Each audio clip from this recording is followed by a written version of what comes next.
more than 1 million new neural connections or nerve connections are formed every second. And what we know now is that scientific research tells us that this early stage of development has an even greater impact on the child's long-term outcome than we thought earlier. So what children experience and the skills they develop in the early years of life affect the development of the brain architecture, which lays the foundation for future learning, abilities, behavior, and health. So babies and toddlers are ongoing a tremendous, it's an intense period of brain development from birth through toddlerhood. Just think about it, 1 million new nerve connections that are being made every single second. And so we know that these nerve connections are a reflection of the abilities that the children will develop over time. And these abilities are strengthened or made stronger and stronger with their life experiences. So these connections form the basis for lifelong learning, and the experiences and the child's experience, as well as the environment that they're in, shape this development. And it either lays a foundation for a very sturdy brain structure for development, or if they're challenging situations, it may lay down a very fragile foundation for life. But what we really know is that when children are well supported, their brains get wired for healthy relationships with others and an overall feeling of well-being. So how does the brain grow? Well, the growth of the brain begins after conception, before birth, and it continues until that child is grown up and reaches their early 20s. It's built from the bottom up, from the back to the front, with intense construction going on from infancy through age 5. So initially, you know, in the base of the brain, it will help us function and help us with some very basic functions like breathing, our heart rhythm, our hearing. Even the lateral parts of our brain helps us with motor functions, how we learn to walk. The front parts of the brain is the last to fully develop, and it is responsible for what we call executive function. And this is the part of the brain that regulates thoughts, actions, and emotions. And thoughts, actions, and emotions giving us the ability to think, focus our attention, plan, problem solve. And because the executive function part of the brain is the last to develop, this is one reason why young children need lots of helps with skills like following multiple step directions, waiting, taking turns, staying focused, using self-control, and planning ahead. So they need a lot more support when they're very young as they develop these skills. So just, you know, picture a house being built with many rooms, and just like a house with many rooms, the brain has different areas with different functions that develop at different times. The experiences a child has determine how brain cells connect together, just like a house that is getting wired up. Brain circuits that get used a lot become strengthened, so it is up to all of us who care about children to encourage activities like playing peekaboo, reading, playing together that foster healthy brain development. So just to reiterate, you know, what we've already made a point of, there's a very important relationship between brain development and early childhood experiences. We know that positive experiences build brains and strengthen all those nerve connections. When a child experiences negative, when a child has negative experiences, this can cause toxic stress and impair brain development. The good news is that caring adults that may be in this child environment can buffer these experiences and prevent stress from having long-term toxic impact on the developing brain. So one of the concepts we want to share with you today is serve and return. Serve and return basically is the way we build up brain architecture. It's much like a lively game of tennis, volleyball, or ping pong. This back and forth is both fun and builds brain capacity in that child. When caregivers are sensitive and responsive to a young child's signals and their needs, they provide an environment rich in serve and return experiences. When an infant or young child babbles, gestures, or cries, an adult responds appropriately with eye contact, words, or a hug, and those nerve connections are built and strengthened in the child's brain. So I want to share this little video with you. Probably many on this call have already seen it, and y'all forgive me because I have to escape from my presentation. For some reason, this video refuses to play in my presentation, but if you'll give me just a moment, most of you probably have seen this video. And what I love about it is the fact that this is a father interacting with his son, and this child does not utter one word, but I challenge you to see how well this father and this son are actually communicating one to another. And it's such a positive interaction. So again, let me just share this video that you may have already seen.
So again, that was just to share, you know, how well, I think this dad just demonstrates it perfectly of what an exchange looks like that is positive and builds up that child's confidence. And again, it does not require words. It's just that positive relationship that we're talking about between a parent or an adult caregiver and that child. And again, forgive me, I didn't know a better way of getting back into my presentation. So again, what we're talking about, because responsive relationships are expected and essential in a child's health and development, the absence of it is a serious threat to the child's development and well-being. And the absence of this positive relationship has really two negative impacts. Number one, the child does not receive that positive stimulation or positive feedback. And then secondarily, the body's stress response is activated. It floods the brain with harmful stress hormones, and this can have an impact on the child for the rest of their lives. When exposure to stress is prolonged and occurs without adult support, it becomes toxic.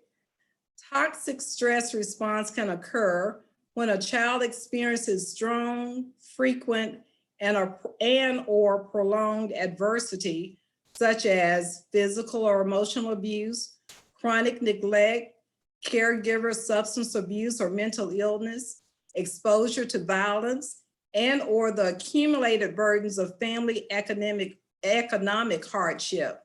And without adequate adult support, this kind of prolonged activation of the stress response systems can disrupt the development of brain architecture and other organ systems and increase the risk for stress-related disease and cognitive impairment well into that child's adult life. Is very negative impact on that child.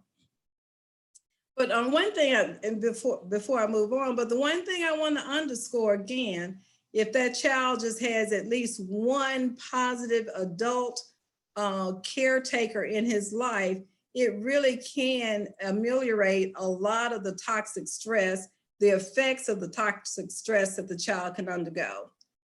So now let's learn a little bit more about the tools we can use to help support early development in the child. So first of all, we want to be able to look at a child and kind of figure out where they are in their developmental progress. So, and we do this by looking at developmental milestones. So what are milestones? It's skills that children typically develop, and is demonstrated on what they're able to do. When they wave bye-bye, when they say their first word, mama or dada, when they stand up and take their first steps. These are things that we measure as developmental milestones. And they are reflected in how the children play, learn, speak, act, move, crawl, walk, whatever. And they give us very definite clues about a child's developmental health. And there are some of these milestones that become extremely important in that if the child is not reaching them by a certain age, we call this a red flag. Let me just give you an example. Most children walk on an average about a year of age. Some children are very precocious and they may walk as early as 9 months. Some kids are a little bit later. They may not walk until 15 months. But if you encounter a child that's 18 months of age and has not taken that first step, in our minds, that's a red flag. That's a child that truly needs to have a developmental assessment to make sure that there are not any developmental problems there. But just keep in mind, it's fun to celebrate milestones with your children when they start to do something new. It's important to mark developmental milestones. Those are the things that we expect to happen at certain ages, but keep in mind that it's always a range. So if you have a concern, check with your healthcare provider to see if it's normal for your child. And many of these tools that you can utilize are free materials, and they're just checklists that you can go down and evaluate the child. How is he speaking? How is he walking? What's his fine motor abilities? And basically just get an idea of whether or not the child is on task. As we follow a child, there are two ways we look at it: developmental monitoring and developmental screening. And monitoring can, that's usually at the regular old checkup dates of 2, 4, 6 months. Every time you take the child in, or a parent at home, you can get that 2-month, 4-month, 6-month checklist, and basically just go down the list and see if your child is meeting most of those milestones on average. So that can be done as monitoring throughout the child's life. In addition to that, it is now recommended that we do some formal developmental screening at certain ages. The American Academy of Pediatrics recommends that it's done at 9, 18, and 24 to 30 months of age. Now, what's the advantage of the screening? It's much more comprehensive. It uses a validated tool. It's going to give us many more questions about, one particular, like communications or motor development. It's going to be a lot more comprehensive. And the other important reason we use developmental screening is that for some kids, they may not have a major developmental delay, and you can pick up some of those minor delays and go ahead and support the kids if there's a need to, by doing this much more comprehensive screening. So the most important reason to monitor is so that we can know if indeed the child is on task or falling behind. Just remember, a parent or caregiver, you can use these developmental monitoring checklists, and they're usually free. And the thing that's important, we don't want to just give it, just for yourself, share it with friends, share it with families. And the most important point is, if you have any concerns about that child, then share it with your healthcare provider so that we can in turn do a more formal developmental screen and go ahead and make a referral for that child if it's indicated. And lastly, point 3, what is the next step? If you do indeed find a child that has some concerns about developmental delays and it's been confirmed by your healthcare provider, then do be reassured that there are some services throughout the state of Mississippi that can address these developmental concerns in the child. If the child is 3 or under and is found to have a developmental delay, that child can be referred to early intervention or first steps through the Mississippi State Department of Health and receive services. If that child is 3 or older, then these services are generally provided through the local school district. So remember, this is all to say that everyone on this call today, you are a brain builder, and every moment is an opportunity to help a child's brain grow. And just to reiterate, remember, it's not just the parents. You can be that positive role model to your child, to an extended family member's child, to someone in the community, someone in the school. Your positive relationship will allow you to be a brain builder. You already have what it takes. And so at this point, I'm going to stop sharing and hand it off to Heather, and she's going to give you those very fun ways that we can actually be brain builders in these children's lives. Muted.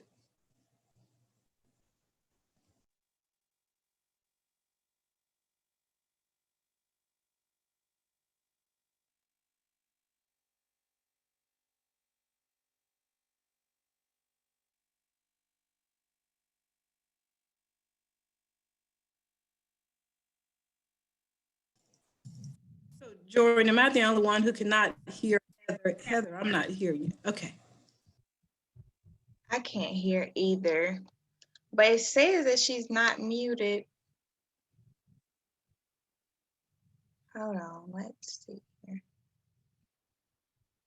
Let's try it that way. Still can't hear anything.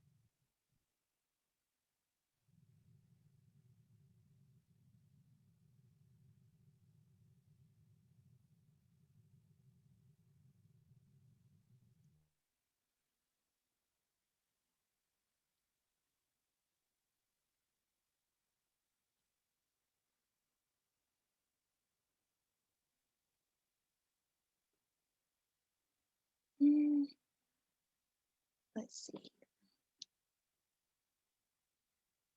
Will this change?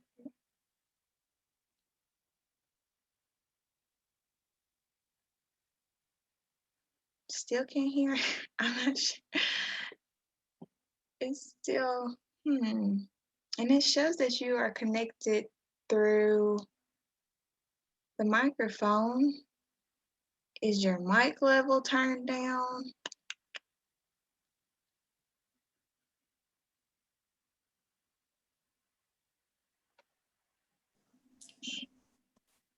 Everybody be patient. Heather has the fun part of the presentation. Zoom has its days, I'll say that. Let's see here.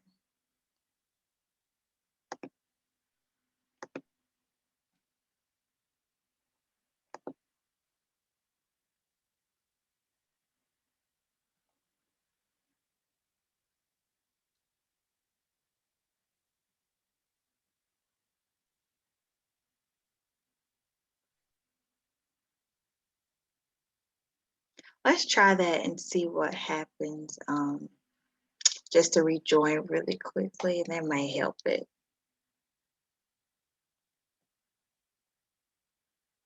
think you have to make me the host again, though.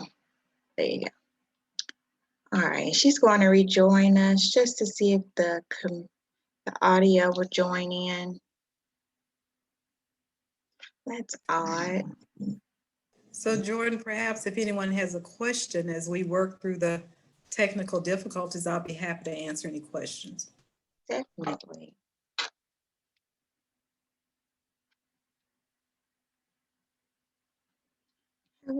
Not seeing anything right now, but let's see, Heather's joining us now. Can you hear me now? Yes. Yes. Yes, there you go. Okay. Sorry, y'all, that's never happened to me, so I had no idea how to fix it. Thank y'all so much for being patient. Okay.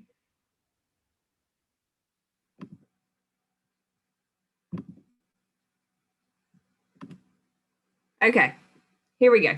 So what I was saying was I am so blessed to be with y'all today. I have been looking forward to this opportunity just to share with you about Vroom and to be able to share with Dr. Patterson is amazing as well. So learning truly starts with that relationship between a child and the adult in their life. And Vroom is built off of that relationship. And every time that we connect with young children, it isn't just their eyes that light up, it's their brains too. What I love about Vroom is it helps all parents discover that they truly do, just as Dr. Patterson said, they have all it takes. So Vroom is not just somebody's good idea. I want to start with that. Science is at the very heart of Vroom. There is countless research involved. Science is in every tip and every activity that is involved with Vroom. And so every aspect is informed by the nation's leading neuroscientists, psychologists, researchers in early childhood development, but everyday parents as well. And so I would love to start with you on a video. It's a very short video, but it just really helps to listen to other parents, I think. And this video, as you watch it, I want you to truly think about the children in your life and the everyday moments that you share with those children.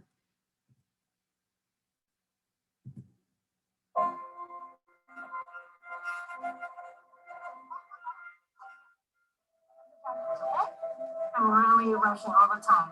I don't have enough time just to sit down with them. Being a full-time mom and having a full-time job is not easy. I always wonder, am I doing enough for my kids? Am I doing the important stuff?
I think that video, every time I hear it, I think about my own life. I am a mom to two young girls. I have a 12-year-old and a 7-year-old. And as a mom, I think there are a few days that go by that I don't ask myself, am I doing enough? I just don't have enough time, especially right now with a pandemic going on and some virtual schooling and everything else that's going on. It's really something that I think all parents can relate to. And so as we move forward, I want you to stop and think.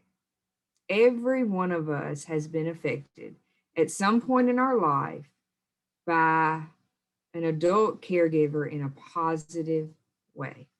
I love this quote. Jordan shared with you that I taught for 16 years, and my classroom days are some of my favorite days ever. Once you're Miss Heather's kid, you're always Miss Heather's kid. That's just the relationship between my students and I. But this quote by James Comer says, no significant learning can occur without a significant relationship. Those relationships were talked about by Dr. Patterson earlier, but those relationships, as I've already said, are what Vroom is built upon. So who is James Comer? Well, James Comer is one of the leading educational pioneers in the nation, from the Yale Child Study Center. His childhood development programs have been used in schools for over 40 years. But when I think about this quote, I think about it personally as well. Growing up, I had a very special lady in my life, my Mama Frances. And growing up, we did all kinds of things. She taught me how to work in the garden, and she taught me how to cook, and she taught me how to play card games and how to do things. But my life was truly changed because she dropped everything, and she made me feel like the most important person in the world.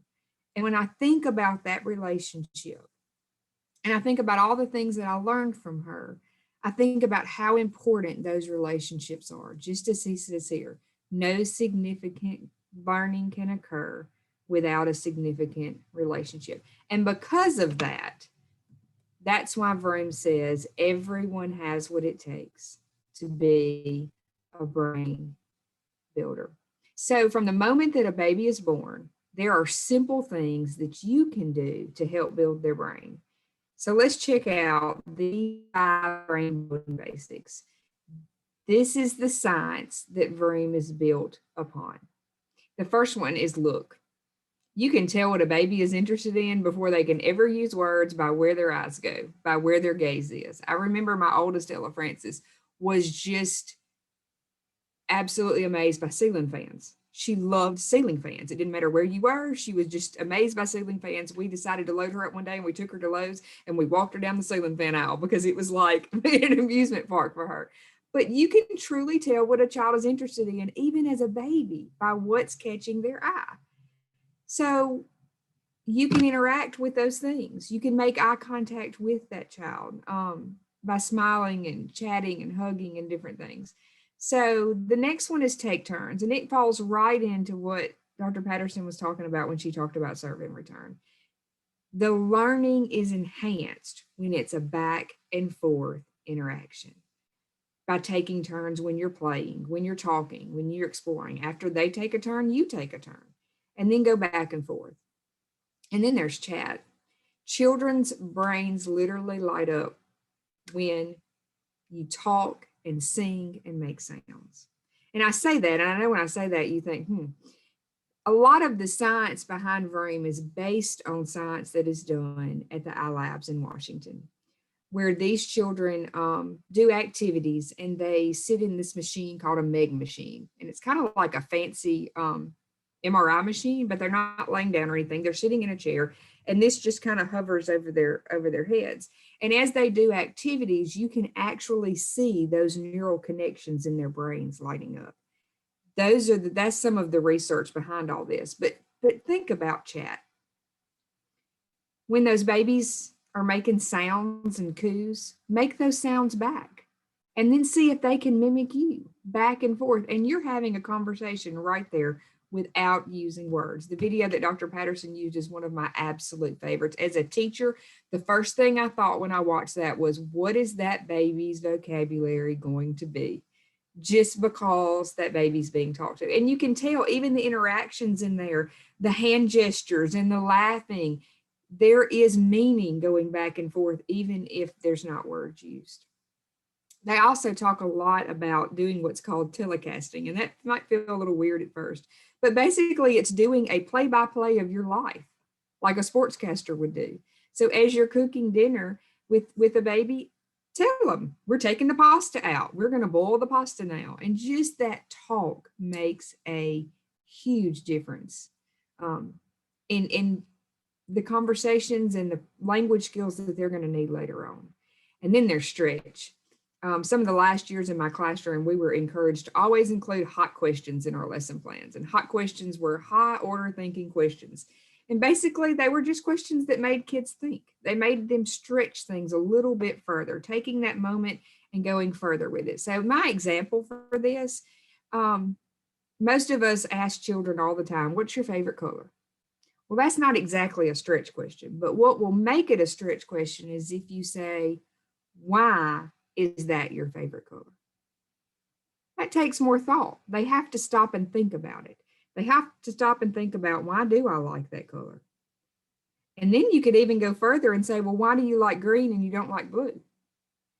What I love about stretch questions and stretch activities is these are the times when you really get to know that child as well. You get to know more about their feelings and their thoughts and how they see things. And then lastly, there is, sorry, I lost my place. And then there's follow, I'm sorry. Follow is a lot like take turns, and follow is a lot like serve and return. The difference is when you follow, the child takes the initiative and the child leads. So you're following what they're interested in. Maybe your child is really into puzzles. Well, you follow that interest into puzzles and you help them with that.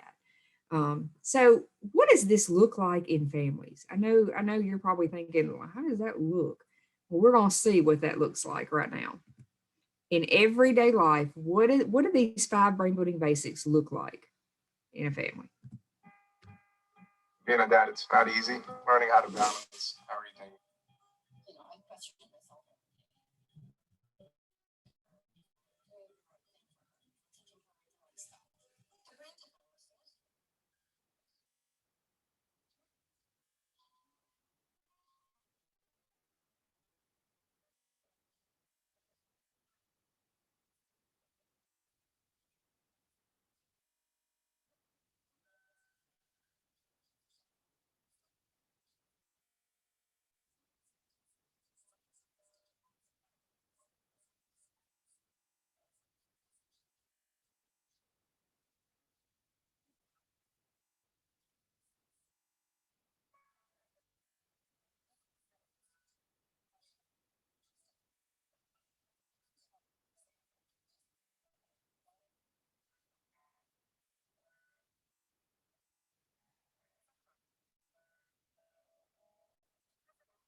I don't know that the sound is working. Do you hear anything, Jordan?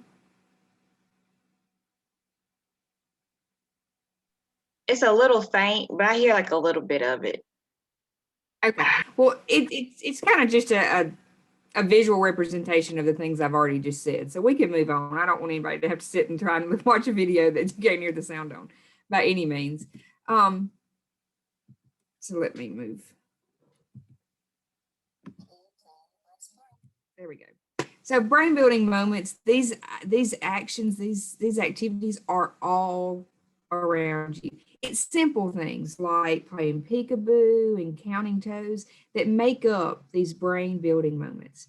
So I know you're probably thinking, you've talked all about the science, you've talked about these brain building moments. How do I get these activities? What are these activities? How does this work? Well, this is Vroom tip.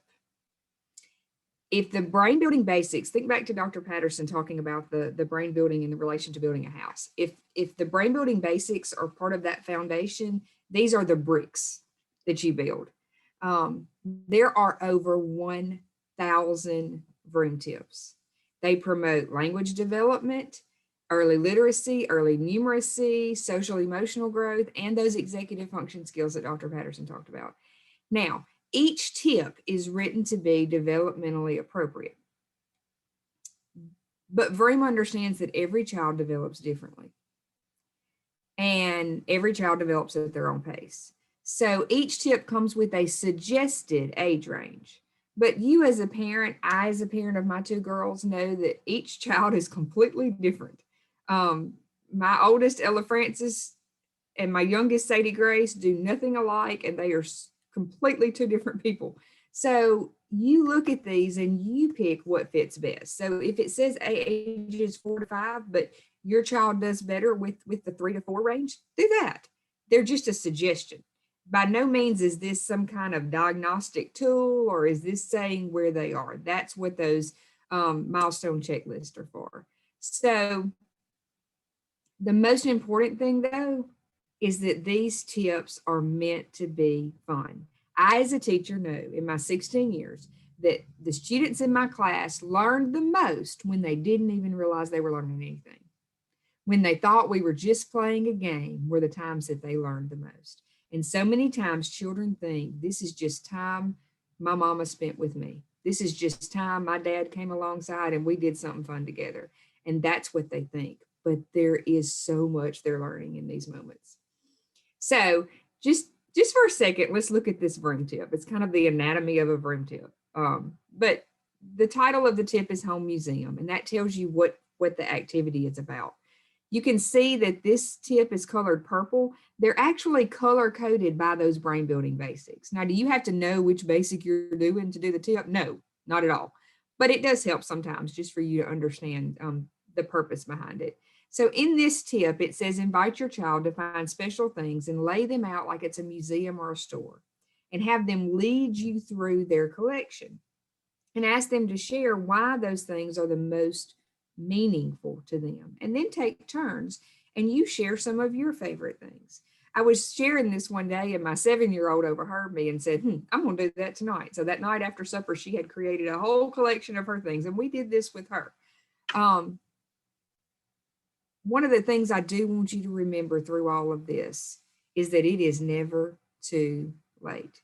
Don't think, oh, well, my child's 4 and I haven't been doing this since birth, so it's too late. No, it is never too late. It is never too late. And these activities are so much fun that even my 12-year-old does them with me sometimes. So don't think that at all. But the left side truly is what you're going to do. The right side, the brainy background, is why. And every tip is going to have a brainy background with it. It's why you're doing this. Why is this important? What is my child learning? So in this activity, the child is practicing important communication skills, thinking about what to say and thinking about how they're going to say it, is also using their memory. So when you're listening and sharing feelings and actions, you're building a safe place for learning, but the communication skills that they are learning are absolutely incredible as well. So we talked about the science, we talked about the tips. How do I get them? There are lots of different ways, actually. A lot of people think Vroom, that's an app. And yes, most people use Vroom app the most, but there are lots of other ways as well. I do want to tell you that this is a free app. It does not cost any money whatsoever. You can download it from the Apple store. You can download it from the Android store. You can even access it through vroom.org on the website. So if you don't have a smartphone and you have a laptop or a computer, or you go somewhere and have access to that, you can do it on the website too. But one of my favorite things about this is that there are multiple languages offered. Everything that Vroom offers, they offer in English and Spanish. However, there are printed versions that are available in 15 other languages besides those 2 as well. So they are truly trying to be there and meet the needs of every family. My favorite thing about this app is the Discover feature.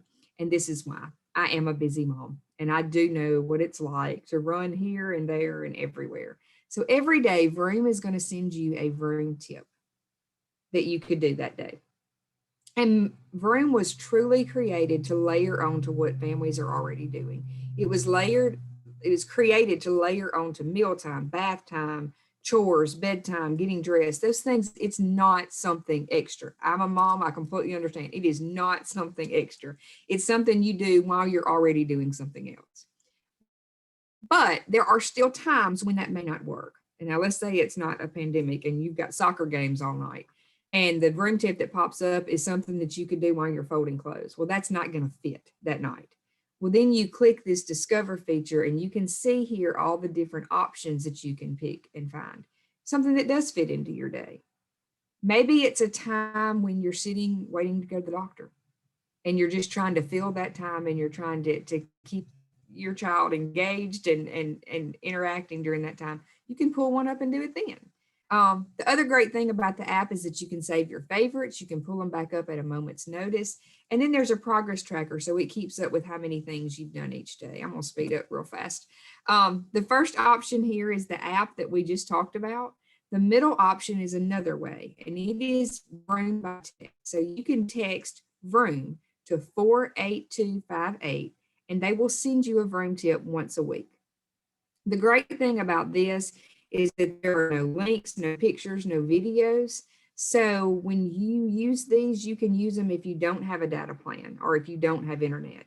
You can get Vroom tips this way. We have a lot of grandparents that really prefer this way because it's easier for them. And then there's Ask Alexa. You can add a Vroom skill and you can say, hey, Alexa, give me my Vroom tip for the day. And Alexa can give you your Vroom tip too.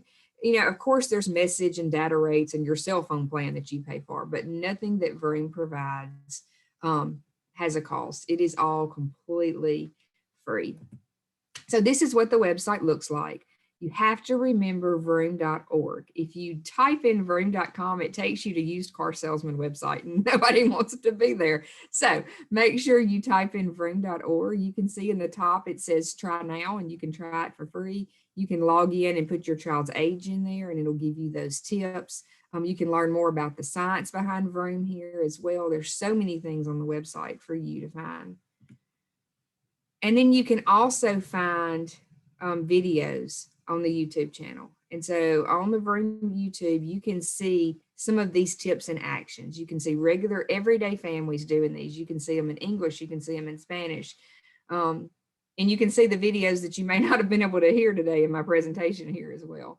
So that's another way that you, if you want to learn more and you want to see more before you try this out yourself, you can see it there. So just for a second, I want you to stop and think. I've told you that you can access Vroom through the website. I've told you that there's an app. I've told you that there is text. I told you that there is Alexa. And then you can also go to the website and print out sheets of tips to do.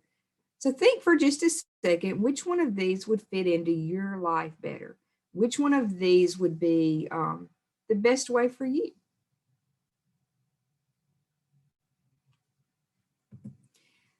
The more that you do these brain building tips with the children around you, the more you're going to see opportunities to do brain building with your child. You're going to see ways to add these Vroom moments into your life. Now, of course, you can always pull them up at a minute's notice with the favorites feature, but it's more than that. It's just those simple interactions while changing diapers, while waiting in line at the store. So in summary, Vroom gives you free, easy ways based on cutting edge brain science to promote learning and to bond with your child. Vroom makes it easy to create connections now and in the future. Our website, Mississippi Thrive, also has a parents and families section. There are free downloads there. There are free resources and videos there. And you can also sign up for our monthly newsletter. One of those resources is our family maps, and you can go there, our resource maps, and you can find things specific to your area. And I know you just see a few bubbles in this picture, but as you zoom into the map, more and more resources pop up for you in your specific area, wherever you are around the state. Also on our website is a free download for you. It's titled One Day at a Time. It's a children's book. that I wrote and my girls illustrated. And so in this book, as you read it, you can see it's a day in the life of a little girl named Hannah who happens to be in quarantine from coronavirus. And it shows you how the Vroom activities fit into their day. The Vroom tips are embedded into the story, and you can see how that truly does fit into your everyday life. Of course, Vroom is on Facebook, Twitter, Instagram, and YouTube, as well as Mississippi Thrive. Has all of those, and we would love for you to follow us on social media as well. I am so excited to be here today. Thank you so much for your time, and happy brain building. Thank you so much, Heather and Dr. Patterson. We appreciate you all so much. This was great. Every question I had wrote down, you answered it. So you all did a phenomenal job. So I really, really appreciate it. I wanted to see if anyone had any questions. I see Ms. Fly put something in the chat, but I didn't know if she had a question or not. So if you have a question, just let me know and I'll allow you to talk. But yes, I really appreciate it. Is there a link that people can access for the app just to get directly to the app, or will it be on the website? It'll be on the website, and you can just search Vroom. Look for that orange logo. Okay. It's a big circle and a little circle, which represents the adult caregiver and the child. And so when you look for that, it's a pretty easy find. I do have a QR code that I could send out if that would help as well. I could email that to you. But yes, you can find it easily on the Apple Store and the Android store, and then you can find the website. Just remember vroom.org. Vroom.org. Okay, I shared it in the chat just for anyone who may have some questions or want to download some stuff, because you had a lot of information. And I remember I met someone with your organization at Baby Palooza, and they had the little cards where it was each one. I still kept that. I keep everything. So I still kept that. I don't have any children, but hey, I know cousins and everybody, so it's very important. And so I really enjoy that, and I definitely make note of the app. I was trying to share that with everyone who participated today. I don't see any questions right now. But if they have any follow-up, I'll definitely send it all to you. We appreciate you all so much for taking time out to do this presentation. I really learned a lot, and I'm sure everyone else who participated learned a lot as well. I will be sharing the information. Do y'all have a flyer or anything that I can share on social media about Vroom and how people can download the app and get in contact with you all? Yes, I can send it. I can email that to you in just a few minutes. Okay, sounds great. And I'll share that on our social media, because this is some good information that people need to know. So, especially with the pandemic going on, and there's ways that they can still help with the development during this time. So I really, really appreciate you all. I will be reaching out, I'm sure, in the future for more webinars, for more learning tips and everything. So I thank you, Ms. Martin. I thank you, Dr. Patterson, for joining me, and I look forward to speaking with you all in the future. Thank you. Thank you. Y'all have a good day.